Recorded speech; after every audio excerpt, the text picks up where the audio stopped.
My sisters and my baby brother danced about the house, whispering to each other excitedly about the coming of der Belsnickel on that snowy December 5th evening, the day before the feast of St. Nicholas. According to the stories, the good St. Nicholas chains up the devil on the eve of his birthday, December 6th, and makes him visit all of the children in the village to see if they have been behaving themselves and deserve the attention of Christkindl. Those who are good will receive gifts, but those who are naughty, well, those children who do not know their prayers or their school recitations or who have been troublesome at home might find themselves whipped with der Belsnickel's switch or tied up with his chains, and they will receive coal in their stockings instead of presents. Of course, I did not participate in the excited whispering or silly romping of the youngsters. I was above such foolishness, having turned 12 on my last birthday. Instead, I peeled potatoes in the kitchen to help meine Mutter with dinner. I heard several pairs of feet stampeding up the stairs and shaking the floorboards over my head and sighed a little at all the dramatics. Just then, someone tugged on my skirt, and I looked down at Hans, my 3-year-old brother. "Gretel, will der Belsnickel come tonight?" he asked me, his huge blue eyes wide with anxiety. I scooped him up into my arms and gave him a reassuring hug. "Yes, Hans, he will come tonight," I told him. And he would too. I had seen Uncle Oscar stashing a dark costume, consisting of raggedy fur-trimmed black clothes, a headband with goat horns glued to the top, a long whippy switch, and a thick, rattling chain, in the empty stall in the barn about an hour before sunset. Right after dinner, Uncle Oscar would duck out to see to the horses, and a few moments later, der Belsnickel would make his visit to see if we children had been good enough to receive the attentions of St. Nicholas tomorrow. "Will he have a switch and chains? Will he tie us up?" Hans asked. "Der Belsnickel only ties up naughty little boys and girls. But you have been good, so you do not need to worry," I said. I put him down and he scampered off upstairs to talk to Inga and my other sisters while I finished the potatoes.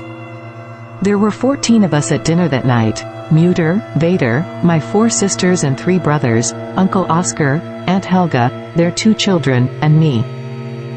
As the oldest child, I watched over the others and made sure that the babies got fed.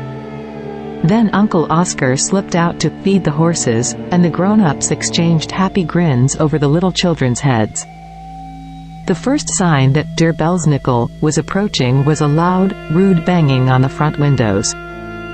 Hans and Inga screamed when a soot-covered face with long black whiskers was pressed against the glass. Then the front door burst opened and der Belsnickel rumbled into the parlor, rattling his chains. The children cowered and whimpered and screamed half in fear and half in delight at the raggedy creature with his goat's horns and bag full of something. Was it candy or coal? The answer depended on what happened next. Der Belsnickel made all of us, even me, line up in a row in our parlor.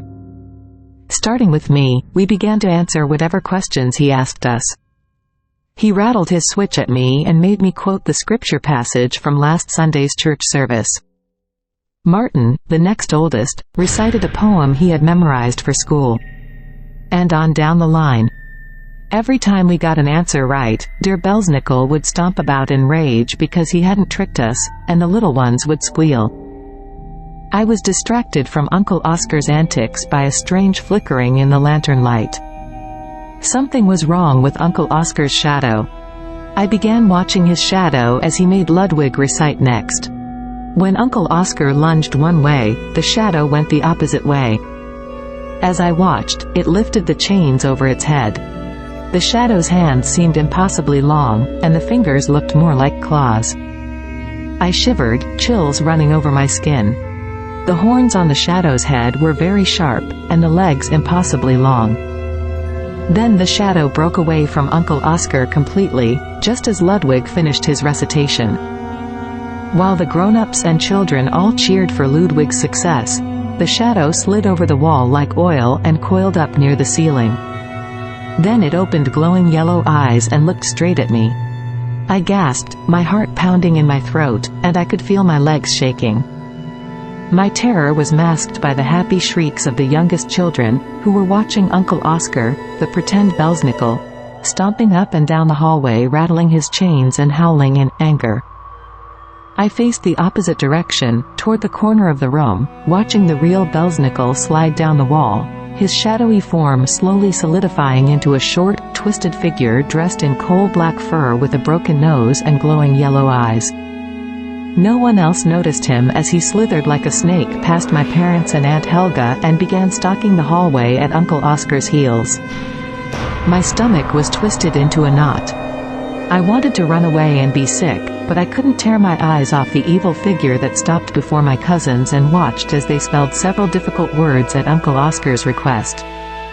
Johanna stumbled a bit, and Der Belsnickel gave an audible chuckle and seemed to grow larger within the shadow of my Uncle Oscar. When Johanna recovered herself enough to finish spelling her word successfully, Der Belsnickel shrunk in size and frowned. Occasionally, the creature would dart a look at me and give me a twisted grin. Little Hans was the last one in line, and he was terrified. He stared up at large Uncle Oscar and couldn't breath a word. "Have you been a good boy?" "UNCL?" Oscar asked, taking pity on the small figure. Hans nodded fervently, and Uncle Oscar patted his head and handed him a boiled sweet. Behind him, Der Belsnickel stomped in rage and then dematerialized, becoming a thick black oozing mass that gradually sank back into Uncle Oscar's shadow and was gone. I staggered a little, as if a weight had been released from me, and stared suspiciously at the shadow, wondering if the creature was really gone for good. My siblings and cousins were mobbing Uncle Oscar, demanding sweets from Der Belsnickel, since they had all done so well with their recitations. As he handed out the treats, I heard a knock at the window. I looked out into a pair of glowing yellow eyes and a twisted face. "I will see you again next year, Gretel," Der Belsnickel hissed through the glass. "Try not to be too good." I screamed then and fainted, toppling to the floor before my Vader could catch me. They told me later that all was confusion in the parlor for several minutes, during which time Uncle Oscar slipped away. I awoke to the stinging sensation of smelling salts, and clung to my muter and cried as if I were no older than Hans. My siblings and cousins laughed at me, their own fear forgotten, but my muter hushed then, realizing that my terror had nothing to do with Uncle Oscar. She sent them away to the kitchen to eat their sweets. When they were gone, I told Mutter and Vader and Aunt Helga what I had seen and heard. Vader nodded his head several times as I spoke, and then said, "Meine kind, I once saw the real Der Belsnickel too when I was about your age." I will tell you now what my Vader told me then. Der Belsnickel is bound by the goodness of St. Nicholas. If you are a good child, if you do your best and try to be kind and say your prayers, no harm will come to you. I shuddered, remembering the look on Der Belsnickel's face when he called my name. "I will, Vader.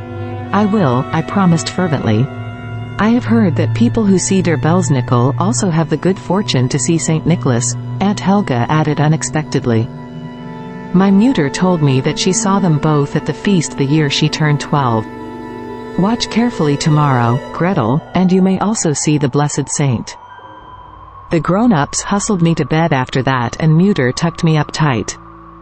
I was quickly joined by my sisters, who drifted off immediately, but I couldn't sleep. I kept seeing the leering face of Der Belsnickel before me, and hearing him call my name. Downstairs, the grandfather clock chimed the hours away as the house grew quiet and the adults went to bed. As time ticked its way toward midnight, a moonbeam shone through the window, shining across the room and dazzling my eyes. Beautiful, it was, and comforting. I slipped out of bed and went to look out at that moon that was turning our room into a shadowy and mysterious place. It was as bright as noon outside, and the trees and bushes cast serene shadows over the snowy landscape. Then I saw, riding up to the road on a dashing white horse, was a bearded man dressed in red with white fur lining his hood. It was St. Nicholas. Running before him and muttering darkly, was Der Belsnickel. The grim little figure seemed more comic than scary now, bound by his rattling chains and forced to dance to the whim of the good saint behind him. For a moment, the saint paused in front of my house and looked up at my window. He raised a solemn hand to me, and I smiled and waved back. Then he spurred his horse away down the road, Der Belsnickel scampering ahead of him like a little black dog, and they disappeared into the dazzling snowscape under the light of the full moon. With a soft sigh, I returned to the comfort of my bed, sensing that this was the last time I would see either Der Belsnickel or St. Nicholas. And I knew something else too. I knew that I had nothing to fear from the grim little creature, not now, not ever. I fell asleep with a smile on my face and woke the next morning to the joyful shouts of my siblings on St. Nicholas Day.